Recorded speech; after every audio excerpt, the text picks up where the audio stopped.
diulangi ngaji Kang. Kias itu nggak bisa dihindari karena yang dialami Nabi itu hanya jumlahnya terbatas. Lalu sahabat tahu ini hukum ini ikut partai ini partai ini. Tahu karena al-hikin nadir bin nadir wa al-bah bil asbah. Ini Imam Suyuti ngarang kitab al-asbah wan nadzair. Jadi cari mirip-miripnya. Misalnya gini, tak beri contoh. Aku sholat kan ya, Allahu Akbar. Kemudian ada setengah upo, bukan sampai satu, setitik. Cilik terus kelek. Itu kecelok makan apa kecelok keuntal? Loh, cilik kelek. Kecelok makan apa kecelok keuntal? Keuntal. Maka potensi tidak batal itu tinggi. Tapi nak upo sitok ning tangan mbok jupo. Wis salat maksudnya, terus mbok lebokno. Iku keuntal apa mangan? Mangan. Jadi akhirnya kita bedakan mana yang abdan, mana yang sahwan. Sehingga yang amdan meskipun kecil hukumnya makan. Kalau makan berarti membatalkan sholat. Tapi ning bab tamu, sholat itu batal dengan makan. Tapi ning bab tamu, jong tamune kayak no mangan, tamune kasih makan. Terus kayak uposito. Ini di bab sholat sudah makan namanya.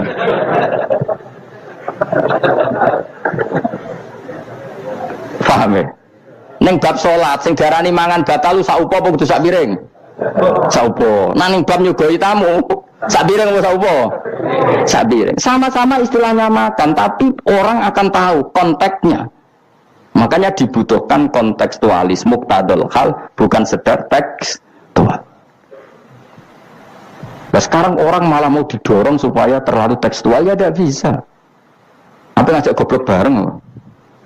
Lah nak nuruti bid'ah aku ngaji bid'ah, mana ada Nabi wa tafsir Jalalain. Wong Jalalain ora ngono.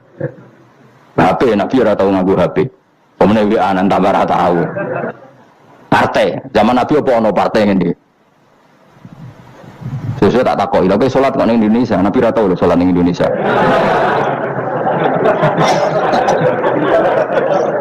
Malah panjang kan kalau diterus-teruskan. Maka kita hanya ngambil Nabi ku sholat itu sujud ning Allah Subhanahu. Maka yang penting itu sujud. Nabi ketika sujud itu baduke sak ngisore aliyah, sak ngisore bokong. Maka syarat saya sujud itu dari ulama-ulama bokonge kudu sak ndure baduk. Oke. Tapi tentu itu contoh kondisi normal. Lah saiki misalnya ana wong sujud delalah nggone ndas iku tingkat. Tetep sah ta ora? Kayak sujud ning gone daerah-daerah sing kayak ning Arab lho, nek saya haji sujud ning bokong lho.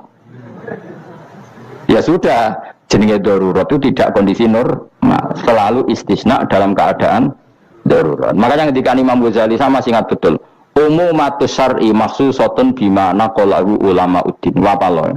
Nah ben darani wong alim, utawa ya alim tenan, utawa ibu-ibu pokoke penting hafalno. Ya umumatus syar'i makhsusatun bima naqalahu ulama uddin. Atau bimana kolara ulamatin samin.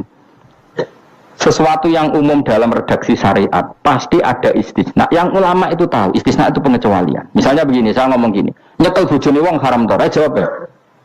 Jawab kan, nyekel bojone wong haram ta ora? Haram mutlak apa ana pengecualian? Haram mutlak. Kemudian ayo kan tambah haram. Elek haram.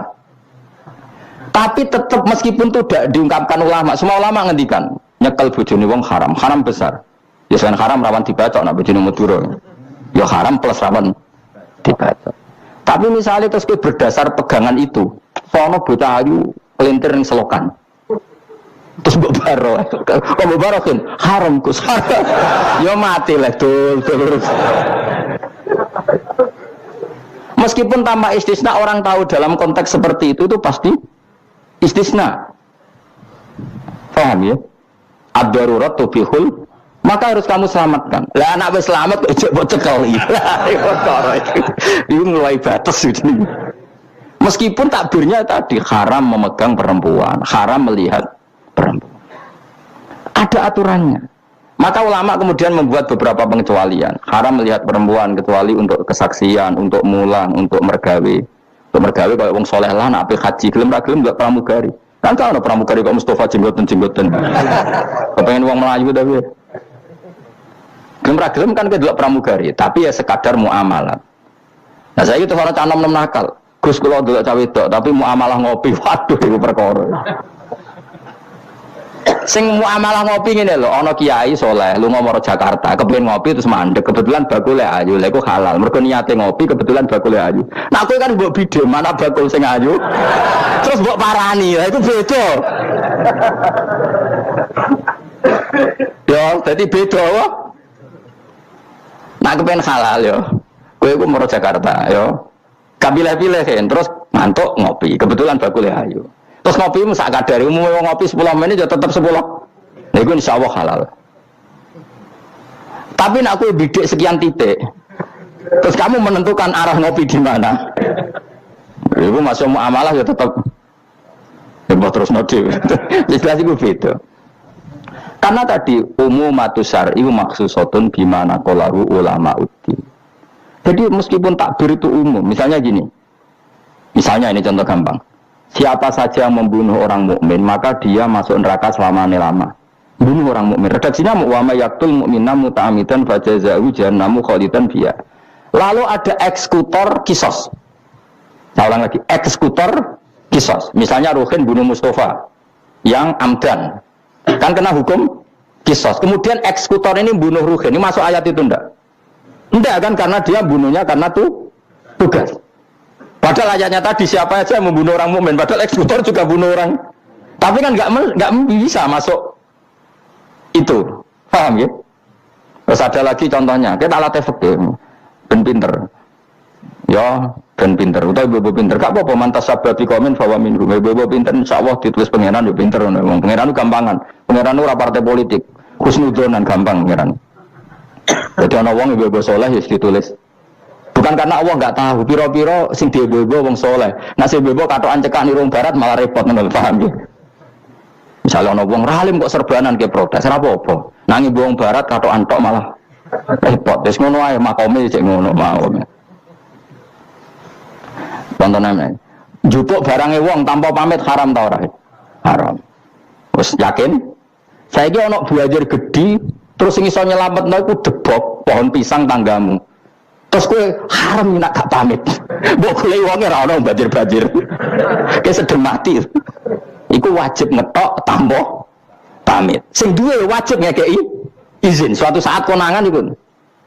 Nah nek nuruti fikih ya kudu izin. Nah, tapi hukum ini iki maksusah ditertentukan dalam kondisi normal. Nah kondisi ra normal langsung kowe ngetok wit mau terus mbok ngelangi. Iku halal tanpa izin. Nah kecuali ngene butuh sitok mumpung untuk izin ngetok 5. Sing 5 ben sing duwe kuwapok. Yo kurang ajar le dul. Maka kemudian ulama menyusulkan kaidah ad-darurat tubihul mahdurat. Dalam keadaan tertentu ini boleh. Nah artinya gini, enggak bisa. Sidik-sidik sunnah Rasul ora bisa karena yang pernah dilakukan Nabi jumlahnya terbatas. Maka al-hikin nazir bin Nadir. Yang mirip-mirip ini disamakan mirip-mirip ini, yang mirip-mirip ini disamakan mirip. Makanya saya ulang-ulang lagi, umumatus syar'i maksusatun bimana qalahu ulama uddin. Meskipun nas itu umum, ulama tahu catatan-catatannya, aturan. Jelas ya. Jadi saya mohon sekali, makanya anak kitab namanya al-asbah wan nadzair. Jadi misalnya Nabi melakukan sesuatu, kita cari mirip-miripnya. Jadi misalnya Nabi kirim utusan ke Yaman, berarti Nabi di sentral dakwah, kemudian kirim delegasi ke kampung-kampung tertinggal. Nah kamu jangan harus Yaman, misalnya di sini bisa Sragen, Boyolali, Jogja, Rembang, apa saja. Tidak harus Yaman, jadi ngambil sunnahnya bukan Yaman. Aku saya kira misalnya orang Indonesia kirim utusan yang Yaman, yo kalah alim lah, dul. Ning kono saya itu Umar Hafid orang alim-alim, tapi mau kirim utusan. Jadi niru Nabi dulu ya dakwah kirim utusan yang Yaman. Mbahmu ngono, karwan Yaman saya malah gudangnya ulama. Saya Abdul Haddad wong Yaman, saya Umar Hafid wong apa buat dakwah kiai pesolatan. Apa buat ulang primbon. Lah nek nuruti sunah Rasul zaman itu tugasnya ning ndi? Sembrono. Maksudnya Yaman zaman itu maknanya nyuwun sewu daerah tertinggal zaman Nabi. Lah saiki wis dari pusat Islam. Jadi saiki Yamane diganti koyok moro dakwah ning daerah tertinggal. Ora kok Yaman sing saiki. Lha iku jenenge al-hikin nazir benar ya. Kanjeng Nabi dikandani pangeran, ngene lho mat kena dadi nabi suwe ning Mekah atau ning Madinah, tapi ada delegasi di beberapa daerah niru peristiwa Nabi Isa. Itu jenis wadrib lahum matalan ashabal qaryah. Paham ya? Soalnya yasinan paham. Seneng aku di murid pinter-pinter. Makanya fatwa saya dalam masjid ya seperti itu. Sekarang tren apa boleh uang zakat diberikan masjid? Kalau jawab, menurut Imam Qofal sabilillah itu artinya bisa masjid, bisa ya, bisa masjid. Tapi masjid saya ini lucu. Nak masjid digo sujud atau gon sesuci, misalnya alat-alat mandi lah, pokoknya sing digo sesuci ini cara kalau gak masalah. Kadang masjid itu ning desa sing Jumatan arang-arang menarane wae ngentekno dhuwit 200 juta. Pak Gerin tak 200 juta. Lho kamar mandi sing kira-kira tak 50 juta iku sing nganggo sandal. Tutupe keran padang coplok. Kalau menurut saya masjid itu satu paket dengan toha mergo syarat saya salat itu nak sucine sah. Mulane ning gone masjid itu Allah nyifati fihi rijalu yuhibbuna ayyatatoh. Masjid yang baik itu siapa? Masjid yang di dalamnya itu hanya orang-orang yang sesuci. Saya ini paket sesuci itu melibatkan air. Kalau airnya baik, arah sesuci baik, berarti masjid itu baik. Nah, saya kira kayak masjid menarane larang, pagri larang, lampune wis sangka granit wae, sangka macam-macam. Tapi alat sesuci nih, saya kurang oleh. Jadi nggak bisa masjid sekarang sudah selera kayak pagar, kayak batu granit, tinggu keramik macam-macam. Nah, sing motor yang pokok tempat sujud sama alat sesuci, tapi kan nggak masalah pakai zakat. Tapi nak sing orang motor yang tidak mendesak itu masalah. Nah, itu kalau lama tahu bedanya. Teman saya pikir masjid-masjid saat ini dibangun miliaran, sehingga sujud ya sudah seperti. Wes ngono mau jogo jam. Lah masjid dikunci mau demi lindungi jam. Masjid 2 miliar lindungi jam sing regane mau 1 juta. Berarti dikunci demi lindungi apa? Jam. Mungkin ada masjid pelindung jam, mereka. Yuk masjid buka wae, paling gak nonggon sholat. Dan cara kalau haram masjid dikunci, sing sampai wong ra iso sholat. Piye-piye wukifah di sholat, masjid itu diwakafkan untuk. Jadi kalau ruang dalam itu dikunci, tetap gerbang harus dibuka. Supaya dengan orang sholat itu bisa. Neng terase atau pokoknya minimal ada kamar mandi 1 yang dibuka. Karena masjid itu diwakafkan untuk. Kecuali sudah kasus real, banyak preman, banyak lonte misalnya tidur di situ, beraktivitas maksiat di situ. Kalau real, sarannya bukan tuhmah, real, itu baru boleh. Kalau nanti ngalami ada orang lapor bahwa masjid yang di perjalanan karena sepi dipakai pacaran macam. Kalau real, sarannya tidak tuhmah, itu boleh. Tapi kalau dia tidak boleh wakaf wong tiga sholat, barang orang ngomong, wah gak balik lu ngomong mandek, orang masjid mandek wes sholat, boleh kunci nangka, boleh balik. Iki panitia ini bisa ngaji tau ora? Sing wakaf biasa akeh kan? Karena sing kepan sing ape salat wali tau ulama gede kan rugi tenan. Gak sedo salat ulama. Gara-gara kok dikunci. Takok ya rasane. Nek dibuka niku, Gus. Jame ngecak. Oh, dados masjid teng mriki digawe kangge nglindungi jam iki. Ya, dikunci demi nglindungi. Jam ben ini kan Pak. Nah, cara kula sangat enggak ngoten ya.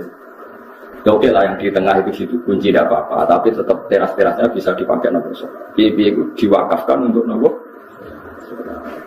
Memang banyak kasus ya, misalnya orang nakal di situ. Untuk daerah pulau mau kata pengurus masjid cerita pulau, kata Gusti yang badhe ngising kebelet teng omah. Niku mau masjid badhe ngising, perkara ini biasanya bukaan. Ning omah ra duwe napa? Bar ngising ya mulai. Bar sek kulo nanti disumasi. Kulo pengurus masjid lho gak jari. Saat aku lha sing ngono iku piro sak desa? Sekawan, Gus. Lah sing moro masjid sampai salat 20. Lah yo 80 kok kalah mbek wong 4. Perkarane walian bareng dikunci walian sing ape jamaah. Kudu bisa mlayu mulai perkarane masjid dikunci. Lho kono kiai tenan dadi sering wonten tiyang lapor macam-macam. Ya saya dengar betul. Syarat iki harus mau mendengar. Podo-podo nyata. Terus boleh jadi panitia kalian. Ya bila dibuka yang 80 kok. Jadi parah-parah. Nah kalau seperti itu harus kita mikir maslahat dan madharat. Ya maslahat dan madharat. Di gua balen malih ya. Jika bangun dengan uang zakat dan enggak ada pilihan zakat itu kalau bisa memang jangan dikasihkan masjid karena pendapat sabilillah khair itu minoritas sekali dalam fikih.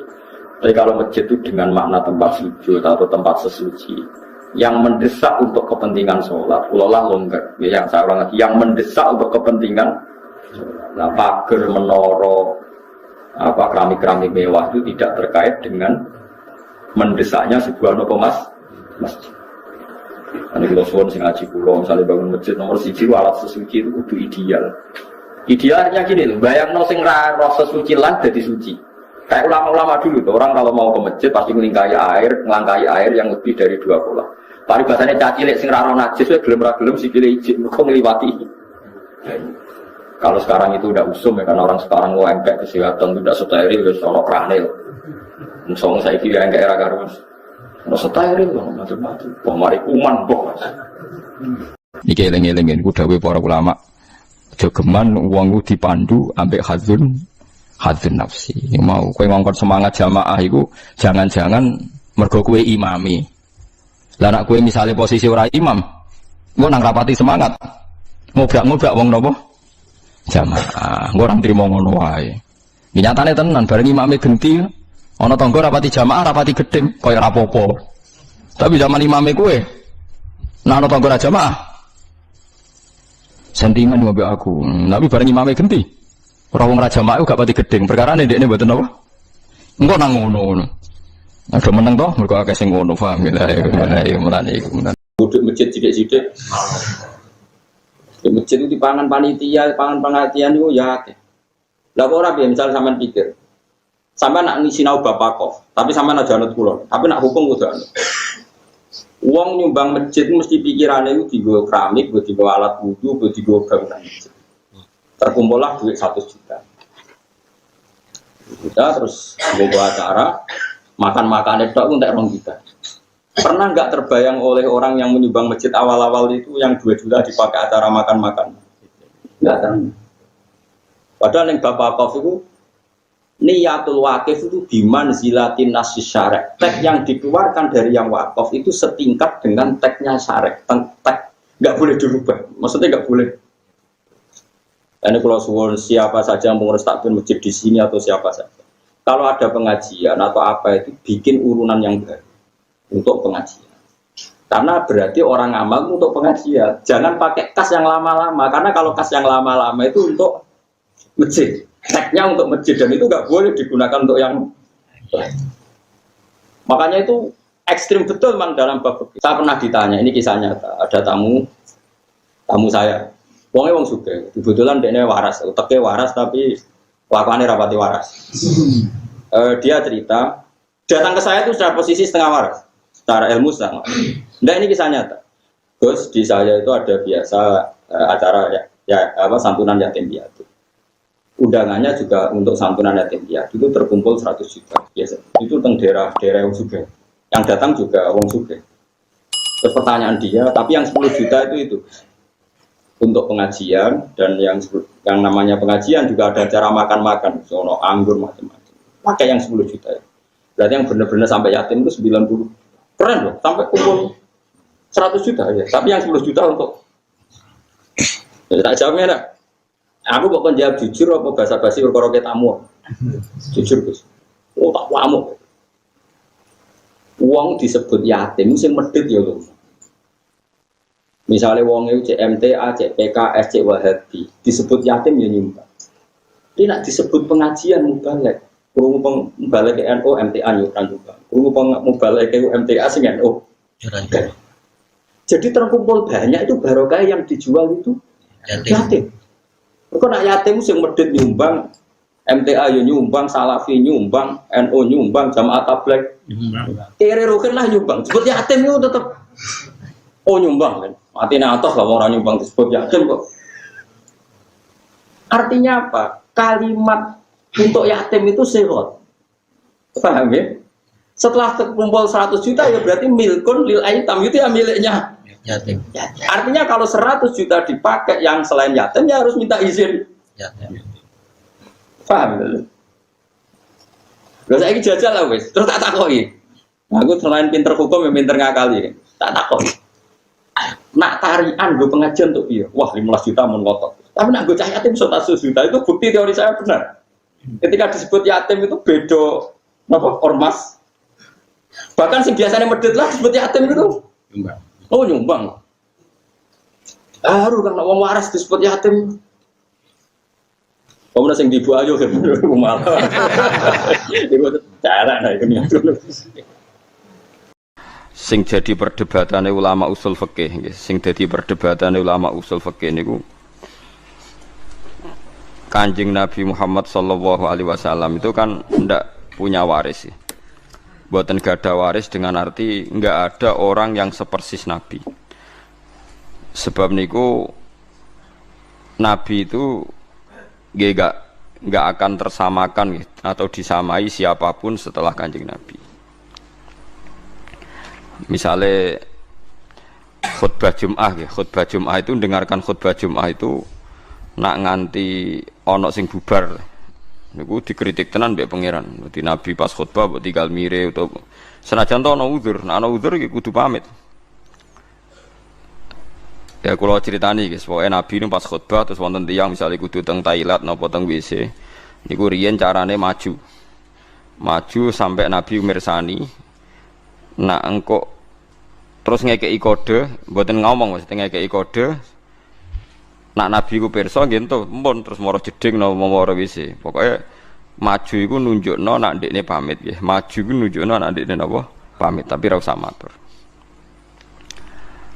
Kemudian yang menjadi perdebatan ulama itu apa selain Nabi misalnya ulama misalnya ya, itu seperti Nabi.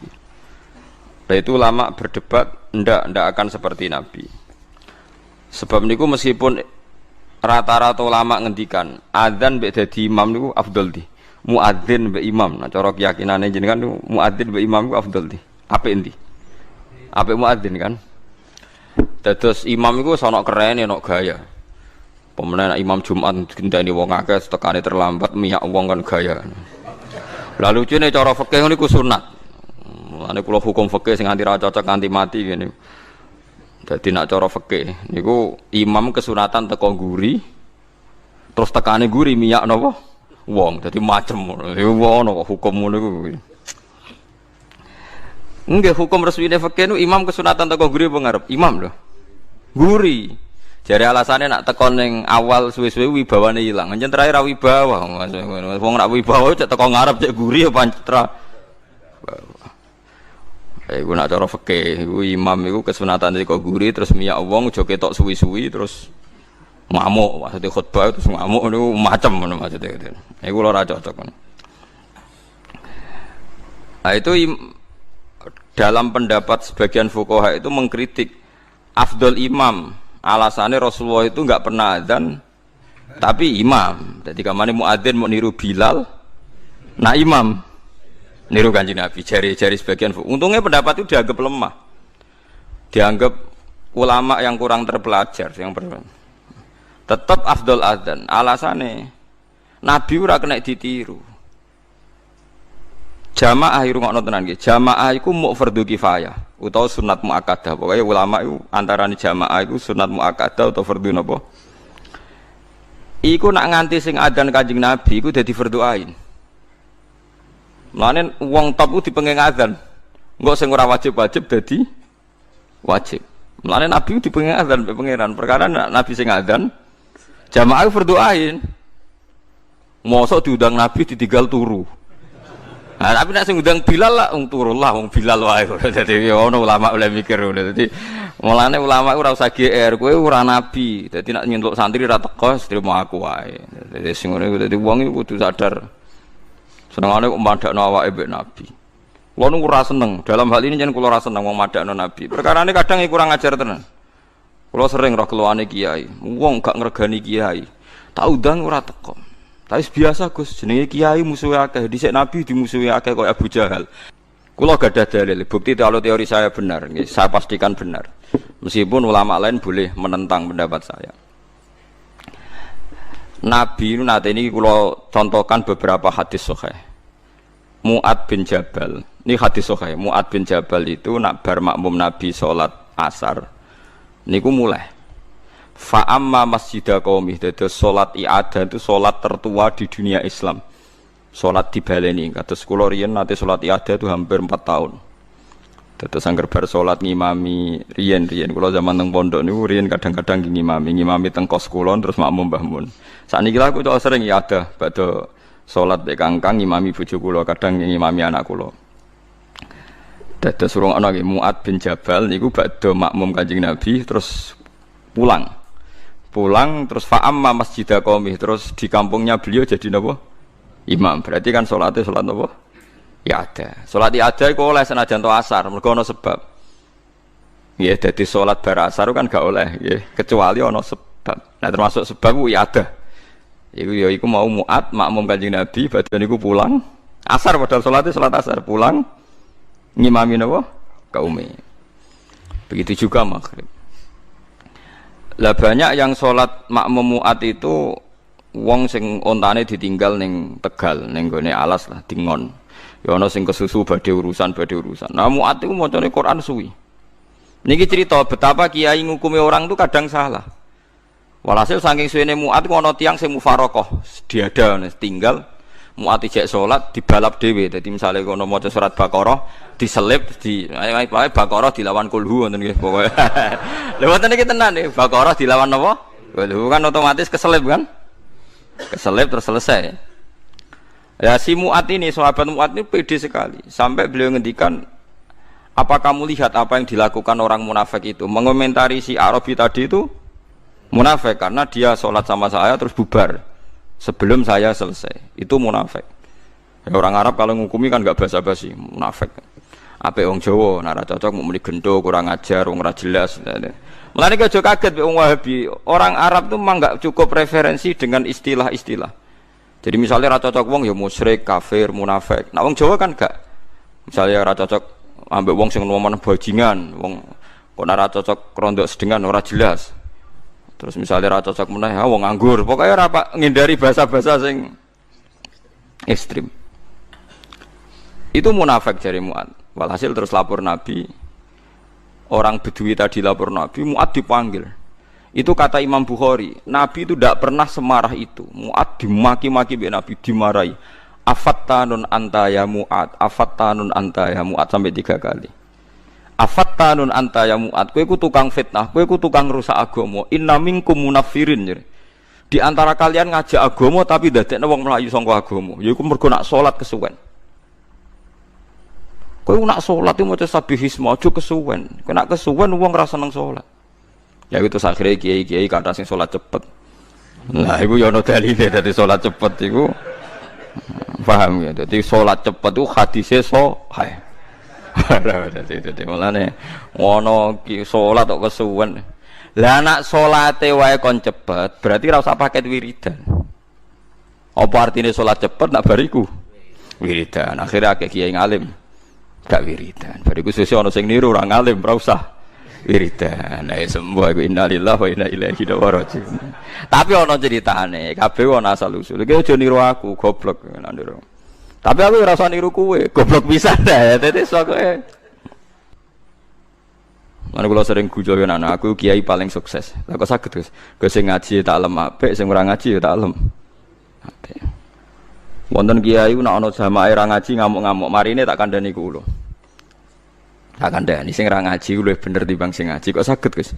Lah iya kowe ngaji ngongkon wong kon apian mbek anake, apian mbek ibuke. Lah sing saiki sing ra ngaji lagi ngomong anake, dadi wis nglakoni.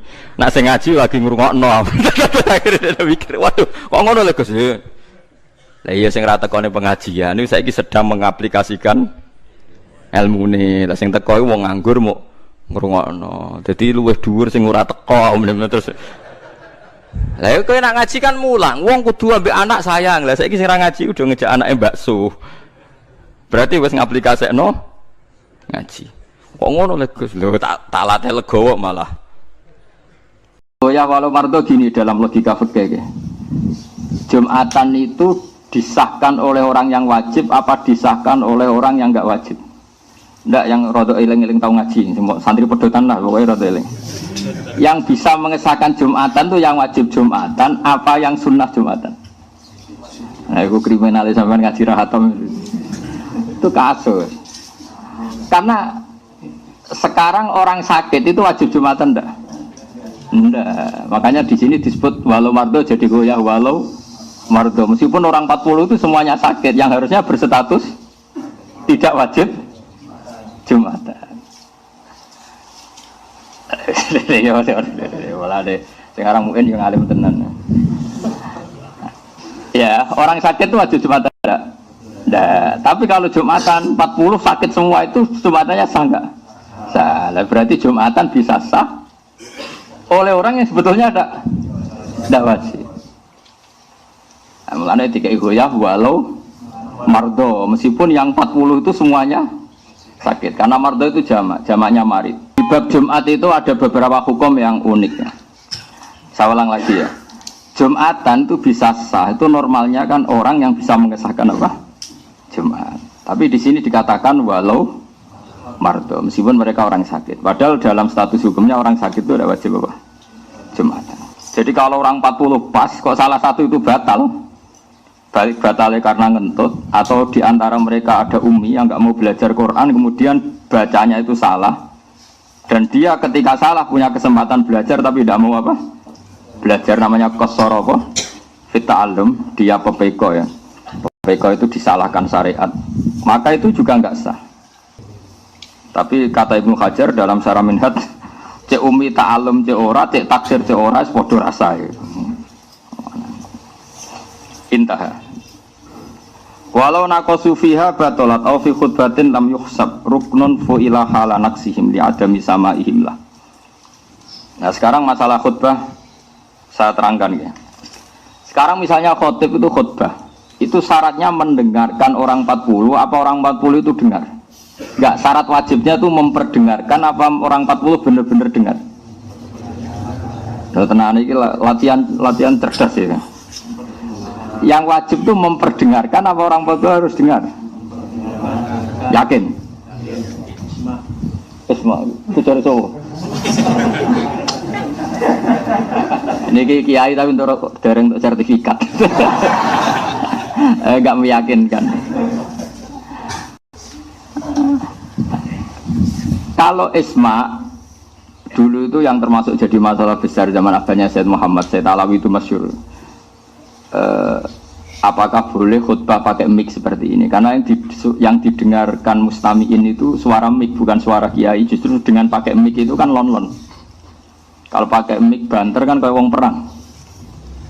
Sekarang yang didengar orang-orang itu suara mic apa suara Pak Kiai? Pak Kiai, enggak. Ketika orang khutbah dengan mic itu, suaranya rindik apa enggak? Pelan enggak? Pelan. Lalu yang jauh kok dengar itu karena apa? Mic. Itu yang didengar suara Kiai apa suaranya mic? Aku loh. Kok dakek kan? Nah ini diskusi, ini kan masalah ilmu itu butuh konsensus. Dulu Rasulullah kalau ngajar ya seperti ini, tanya Aro'aita, di Quran juga banyak Kul aro'aitum, memang mustami' itu diberi hak memberi pendapat. Makanya di Quran itu banyak Kul aro'aita, aro'aitum, aro'aitani. Kalau kanjeng Nabi zaman Sugeng itu sering. Sekarang enggak, dianya rapati alim, ratinya ali, takok ngono ya. Wedi nak ditentang apa? Muridé, kok ilmu entek. Dulu itu biasa Nabi. Iya, Nabi kalau diskusi itu seperti itu. Ya kadang dibantah karena misalnya masyhur al-qatil wal maqtul finnar, yang membunuh maupun yang dibunuh sama-sama di neraka. Sahabat ya usul. Cara sakniki mensomasi. Hadza al-qatil ya Rasulullah, fama balul maqtul. Oke lah kalau yang membunuh di neraka, masa yang dibunuh juga di neraka? Mereka yang mensomasi, padahal Rasulullah yang ngendikan. Tapi Nabi kan nggak mungkin kehabisan ilmu, ya tenang saja. Sampai disomasi ya taqabbalallahu minna minkum.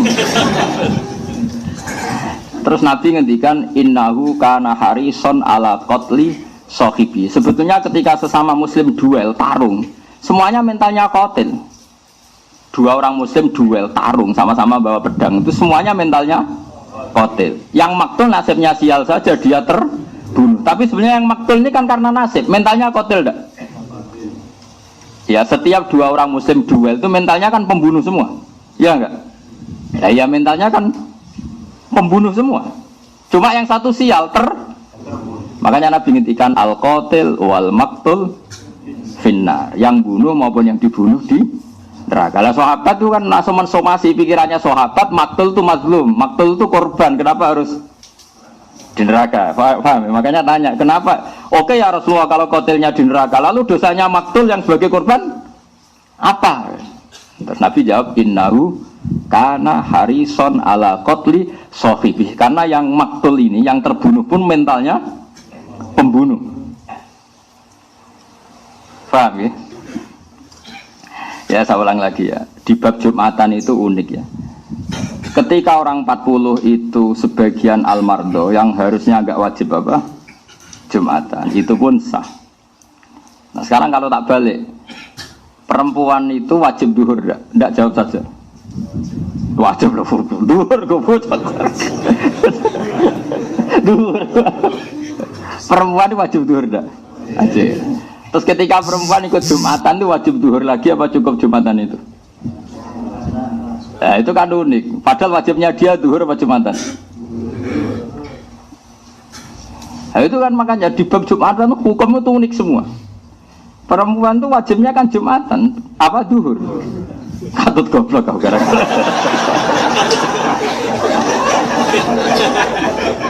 Dari lek mau nasi. Ya tadi pakai aroita tidak apa? Ikut tradisinya Rasulullah aroita. Perempuan itu wajibnya apa tadi? Duhur. Jumatan nggak wajib kan? Nah, ketika dia Jumatan itu wajib ngulang duhur enggak? Tidak. Berarti melakukan sesuatu yang nggak wajib menggugurkan hal yang wajib. Aneh enggak kalau dalam kaidah fikih? Lah ya ini kan berarti saya ulang lagi ya, perempuan wajibnya duhur. Jumatan wajib enggak? Tidak. Setelah Jumatan wajib ngulang duhur enggak? Tidak. Berarti kan melakukan sesuatu yang enggak wajib tapi menggugurkan hal yang wajib. Jadi pakai Jumatan itu bulat kan.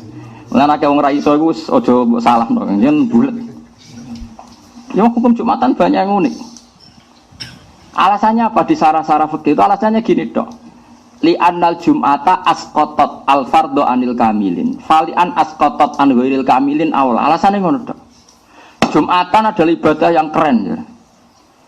Orang-orang yang sempurna, maksudnya sempurna itu akil, balik, rojul. Sebenarnya rojul, akil. Ini kalau dalam fikih disebut rijalan kamilin. Orang-orang sempurna. Mana sing priwon apa sempurna? Lanang tenan Pak Basori Mas sudah priwon. Ora kaya Hamdani ini. Oh, cara wong wedok kurang lanang sama aja.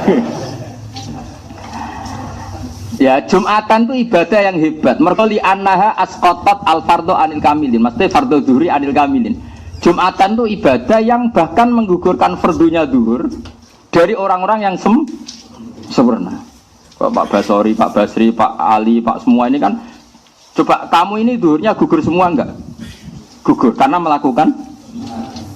Kalau orang-orang sempurna saja fardunya bisa digugurkan oleh Jumatan, apalagi orang yang enggak sempurna, yaitu perempuan. Jadi logikanya bukan logika ya tadi wajib tidak wajib, tapi li'annal jum'ata iku asqatat al fardhu anil kamilin fali antasqutu an ghairil kamilin mim babi napa aula.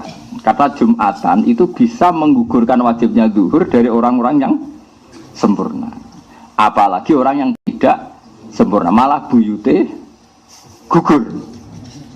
Itu logika yang dibangun orang fikih. Tapi tentu kita ngikuti tradisi guru-guru kita. Biasanya guru-guru kita itu rondo-rondo anti nak wong wedok napa?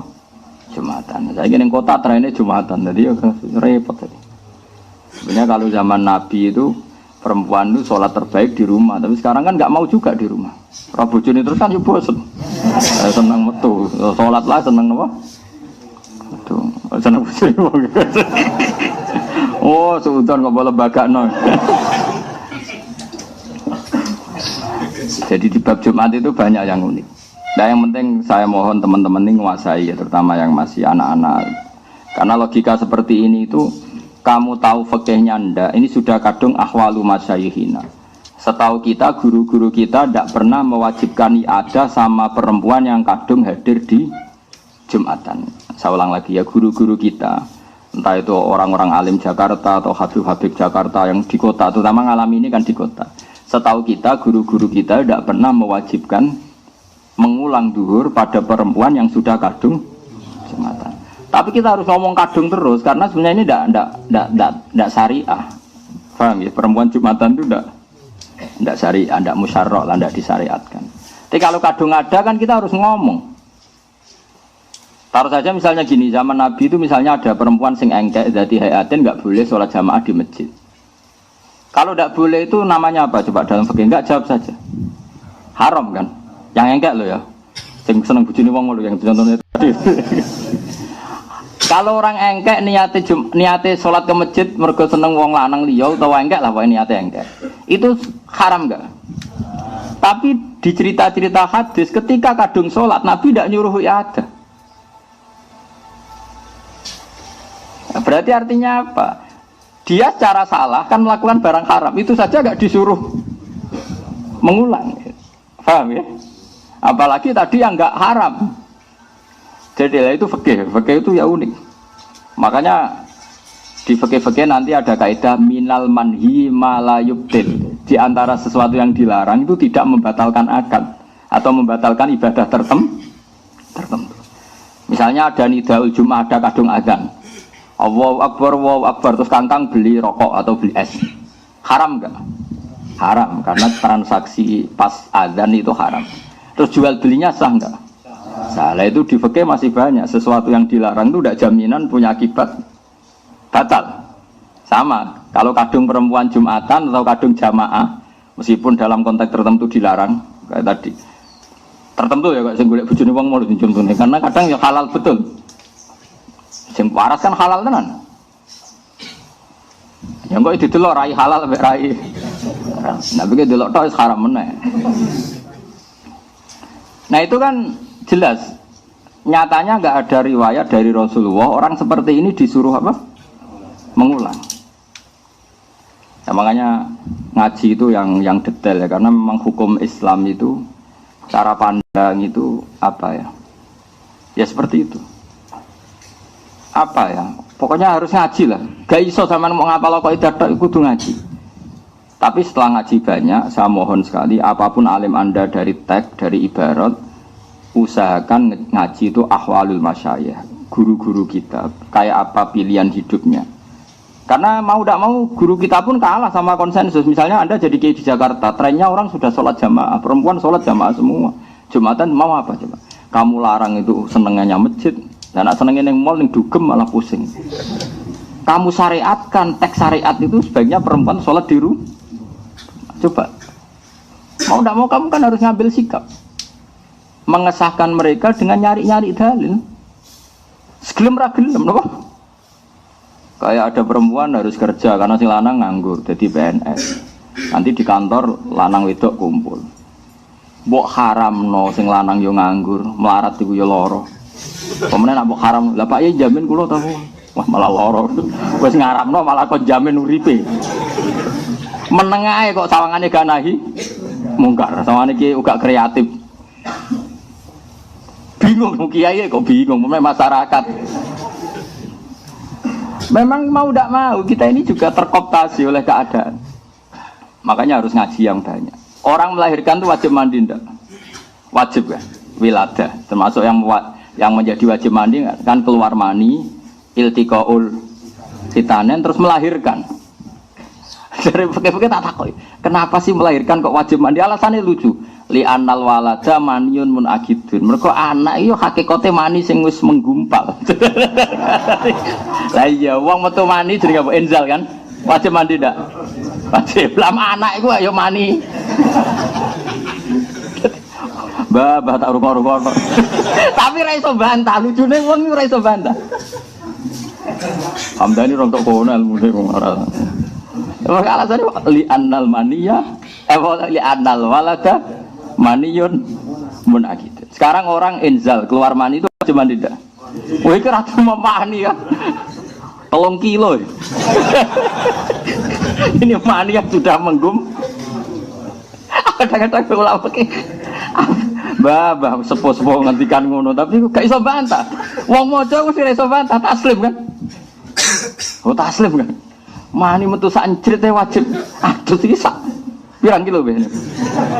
Ndak biar sampean mengasiki ilmu ya. Jadi saya sengaja ilmu itu harus dibikin asik. Dulu Rasulullah itu kalau ngendikan fikih ya rileks. Kadang sahabat ya bantah. Tapi bantahnya itu bantah istibana, cari kejelasan, istibana. Enggak apa-apa. Tapi bagus itu baca Rasulullah itu kalau ngendikan itu sederhana tapi itu tadi. Jadi kamane Nabi mudah memaafkan kalau itu urusan apa? Pribadi, tapi kalau haqqullah yang ditindas atau disepelekan itu Nabi akan marah besar. Dan ketika beliau marah besar, tidak ada seseorang yang bisa marah seperti marahnya Kanjeng Nabi. Itu masyhur itu ikhmar rawatjuh, Nabi tersinggung betul. Misalnya Nabi misalnya Mulang itu mengajar, khutbah itu kan mengajar dulu. Khutbah itu dibuat cara Nabi untuk mengajar. Beliau sedang terangkan iddah itu kayak apa, tolak itu kayak apa, riba itu kayak apa. Kalau wong dolanan pulpen, sepele lah. Bahkan orang yang bilang ke temannya ansik, Nabi ngedikan ke menang. Itu malah disenani sing ngomong. Padahal ngomongnya ngomong baik supaya temannya diam. Makanya Nabi dalam hal ilmu itu paling fanatik. Idza qulta li sahibika yaumal jumati ansit wal imam yahtub faqat lahor. Masyhur itu kan ada pas Nabi nerangkan ilmu ada yang main pasir. Ya pasir di garis-garis yang dulu kan enggak ada keramik. Itu Nabi duka betul. Karena Nabi tidak ingin ilmu yang luar biasa wahyu itu orang mendengarkan sambil dolanan pulpen, dolanan kertas, dolanan pasir itu tersinggung betul. Jadi Nabi kalau urusan ilmu itu tersinggung. Bahkan ketika khutbah ana wong kancane, "Ya menang-menang Nabi ngendikan." Sing mengingatkan kebaikan pun ini dimarahi sama Nabi. Karena apa? Tetap dia menyaingi ngendikan kan? Apapun niat baiknya ini kan tetap jadi ngendikan tandingan kan? Lho kowe ngandani kancamu ya tetap jadi ngendikan tandingan. Ya sudah harus menang semua. Kalau itu ada yang ngomong salah dibaro, dianggap wong liya. Makanya saya termasuk orang yang fanatik seperti itu. Saya beberapa kali ngajar di sarang, misalnya ada anak terlambat, bersalaman sama saya rata-rata menolak, karena enggak fair. Wong yang datang awal saja enggak saya beri hak salaman, kok yang terlambat malah tak beri hak salaman, itu kan enggak fair. Kan lucu kan, masa yang terlambat malah punya hak salaman. Hal seperti itu harus fanatik. Apalagi yang terlambat itu menyita perhatian yang sudah hadir, itu enggak boleh. Seperti tadi, kenapa? Nabi ketika khutbah ada orang yang mengingatkan orang lain bilang ansit, itu kan peringatan yang baik. Tapi Nabi mengingatkan fakot lah, kamu salah apa? Jadi itu menunjukkan betapa fanatiknya Nabi kalau urusan ilmu, enggak nerima. Kalau ada orang ngaji enggak fokus itu enggak nerima. Mergo Nabi sesuai garisnya Allah Taala, inna fi dzalika ladzikra liman kana lahu qalbun aw alqasama'a wa huwa syahid. Jadi Quran itu bisa manfaat bagi orang yang hatinya kalau mendengarkan fokus. Au al-qasam'a wa huwa syahid. Syahid itu kamane fokus. Wah, kalau itu Nabi marah besar. Makanya ngendikane ulama-ulama, wa idza takallama, kalau Nabi sudah ngendikan faka'an nama ala ru'usihimut thair. Seakan-akan di kepala mereka ada burung yang takut terbang. Jadi sahabat itu meneng. Seakan-akan di kepalanya itu ada burung yang kalau sahabat gerak, burung itu terbang. Jadi semuanya diam, seakan-akan mempertahankan burung yang takut terbang. Saking diamnya saking diamnya itu ulama bayangkan faka'an nama ala ru'usihimut thair. Karena Nabi tersinggung betul kalau ngendikan ilmu. Bayangkan kan ngendikannya ilmunya Nabi itu kan taruhan surga dan neraka, karena beliau menjelaskan at-thariq ilal jannah, jalan menuju surga, at-thariq ila ridawah, jalan menuju diridani Allah. Kemudian disaingi ana wong kenalan, jenengan saking pundi? Nembe rawuh, kan ngenyek wong. Oh, sok ngendikane Nabi tentang surga neraka disaingi kenalan. Kenalan bareng ngaji ayo kenal. Ya hal seperti itu, semua awam kadang enggak barokah. Jadi apa ya? Sepele tapi itu mengganggu betul. Apa? Kan lucu kan, Nabi ini kan ngendikan surga neraka disaingi kenalan. Bukan lucu. Kriminal besar cara zaman. Ya cuma kiai-kiai tidak perlu niru kaya Nabi ya, karena kualitas ngendikane ora kaya Nabi. Tapi orang awam ya harus tahu diri lah. Itu kan wong koyo ora ono wektu wae kenalan kok kan ya bisa itu.